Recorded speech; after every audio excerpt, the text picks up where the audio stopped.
The impact of IT, as people like Tim Kelsey have said, are really fundamental to the changes necessary within the NHS. The power of IT to change the way care is delivered, we think, is huge. But the challenge they face is that under tight budgets, they don't have limitless money, so they've got to drive more efficiency with technology with their existing assets and adding very carefully new investments. One of the major ones is just the growth in data, just the pure volumes. Some of our customers talk about the 3, 4, 5-fold increase over a 3 or 4 year period, and just physically managing that amount of data growth is a challenge in itself.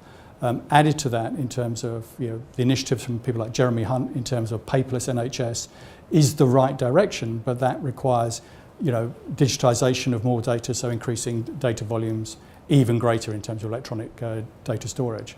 One of the other things we talk about is that applications change, but data lives forever. So one of the other things we're seeing more and more of is the need to secure data from historic applications which are no longer current, have been replaced by other ones. So the need to retire those applications, but to protect that data for historical or for needs to go back to that data, even if they're not current systems. So that whole process of evolving your application infrastructure, but maintaining a data consistency below that.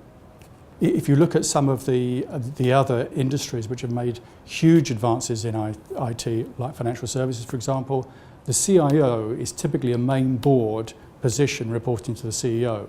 So often, still today in healthcare, the IT function is subservient. They're reporting to the finance director or somebody of that ilk. So that we think there is a real need to elevate the importance of IT and the impact it can have. And it's only that way, when you get that across the organisation view of IT, do you get some of the benefits that you see in other industries.